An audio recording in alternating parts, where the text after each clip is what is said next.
او دویمه جمله پیغمبر علیه الصلاۃ والسلام دا بیانوي ما کان العبد فی حاجت اخیه کچیری یو مسلمان د بل مسلمان د حاجت پر کولو د پاره ووزي روانس چې دا خو زما ورور دی او دا په مشکلاتو کې دی او دې شته حاجت دی او دې شته ضرورت دی نو د خپل عمل د هغه د حاجت او د ضرورت پر کولو د پاره روان کی نو چې درڅو پورې دی د هغه مسلمان په حاجت پر کولو کې روان دی کان الله فی حاجته الله تعالی د عرش صدد د حاجت پر کولو بندوبست کوي او د دې سورست درېمه جمله پیغمبر علیه السلام بیانوي من فرج عن مسلم کربه من کرب الدنيا دنیا کې پر یو مسلمان باندې مشکلات را لستړي رااله هغه ته غم متوجي سو هغه ته پریشانی متوجي سو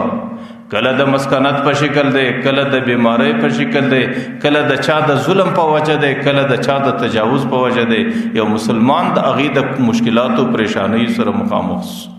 نو بل مسلمان د هغه په وس کې در خپل وس پوري د هغه مسلمان د پریشانی د لریوالي د پر راوړاندې سو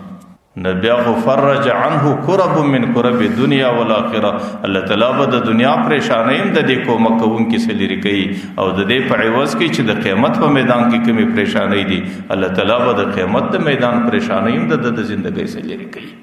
نو درېمه جمله پیغمبر علیه الصلاۃ والسلام وی کچيري یو مسلمان د مشکلاتو سره مخامخ سو او بل سره د هغه مشکلاتو د ازالي او د لریوالي د پاره راوړاندې سي او خپل کومک دا غي مختفیش کی نو الله تعالی به د دسه د دنیا مشکلات لري کوي الله تعالی به د دې په عوض کې د دسه د قیامت د میدان مشکلات لري کوي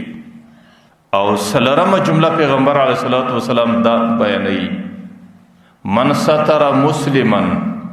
ستر الله فی الدنيا والآخرة کچیر دنیا کې یو مسلمان هغه د بل مسلمان پر عیب باندې پرده واچي زده مسلمان په عیب باندې خبر سوم چونکہ انسان په دنیا کې کمزور مخلوق دی انسان د نفس او د شیطان سره مرګره مخلوق دی د نفس او د شیطان په دوکه باندې د انسان سره خرابي راځي ګناه راځي بدی راځي بیکاری راځي چې هغه د انسان عیب بلل کیږي هغه د انسان بدنامي بلل کیږي یو سړی د یو مسلمان په عیب باندې اغاز د یو مسلمان یو بیکار عمل و د تور معلوم لیکن په دې نیت باندې چې دا د الله تعالی یو مخلوق د کمزوري لري دا کمزوري ځینې وس په زبې پر دې کمزوري باندې فردا واچو الله تعالی بصور سره کوي ته په دنیا کې د یو مسلمان یو عیب در فردا لاندې کې په دنیا کې به الله تعالی د دې په عوض کې ستا بشمار عیبونه در پردا لاندې کوي ته په دنیا کې د مسلمان یو عیب در پردا لاندې کوي د قیامت میدان کې دنیا کې به ته سو کسانو تشکارا کوي لیکن د قیامت میدان کې الله تعالی په خپل حاضر دی او 1,00,000 زیات او کم پیغمبران حاضر دي او اتل زر اقوام او قومونه د عالم حاضر دي هغه میدان کې چې ستا کوم عیب دی التبا الله تعالی د استا پر دی عیبونو باندې پرده واچي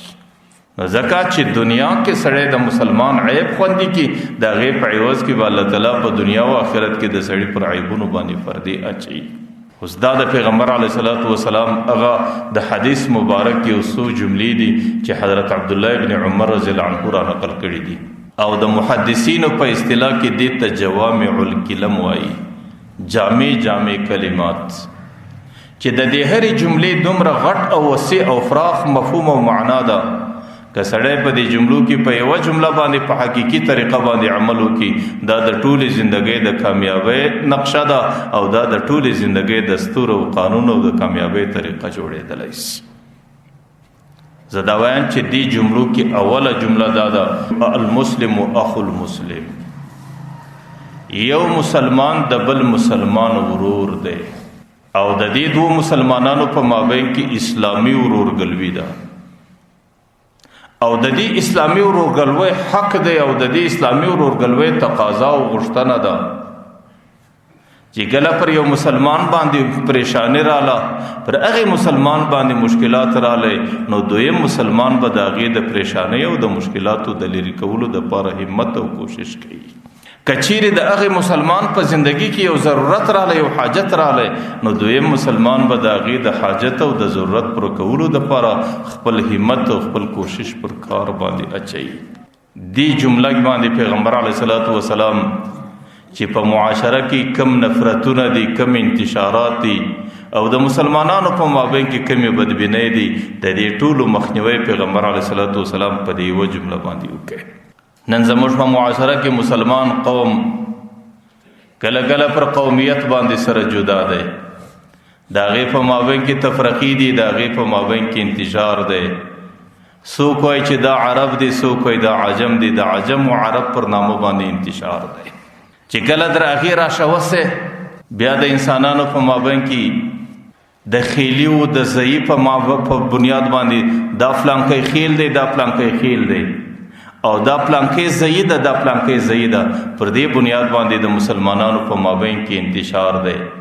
چې کله د خیلی او د ضعی سره د هغې تعلق هغې د ځان بولي او چې کله د خیلی او د ضعی سره تعلق نه وي هغې د ځان څخه لرې بولي، حالانکه دا د اسلامي اصولو سخت مخالفت دی.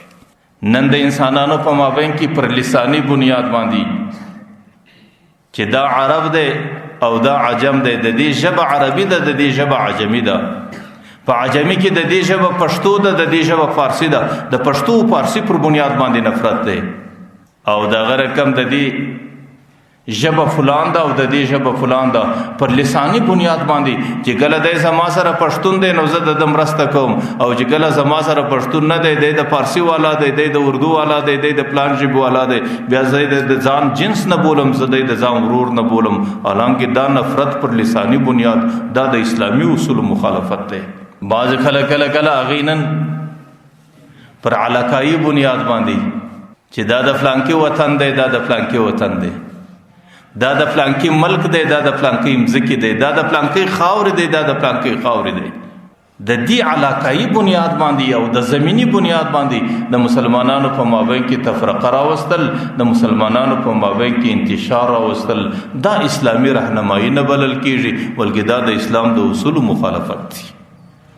دا د پلان ولایت دی، دا د پلان ولایت دی،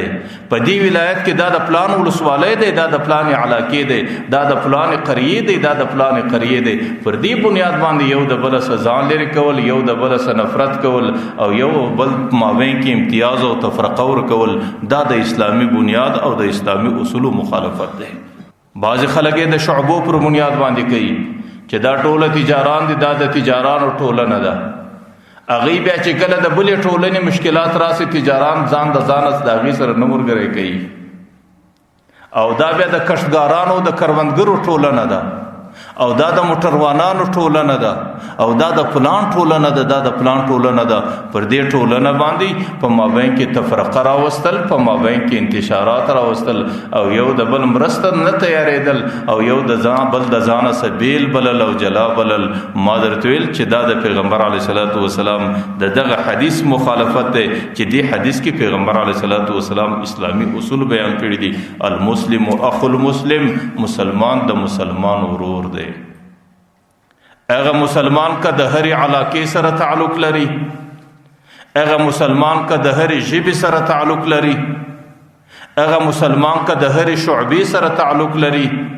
او هغه مسلمان کا د هر قوم او قبیلې سره تعلق لري. د دې مسلمانانو په مابین کې اسلامي ورورګلوي ده او د اسلامي ورورګلوي خپل حقوق دي، او د هغې د حقوق څخه یو حق دا دی چې کله دغه مسلمان ضرورت حاجت رالی د هغې مدد و نصرت ته به راوړاندې کېږي، او چې کله پر هغې باندې مشکلات و پریشاني راله د هغې دفاع و غمخواري ته به سړی راوړاندې کېږي.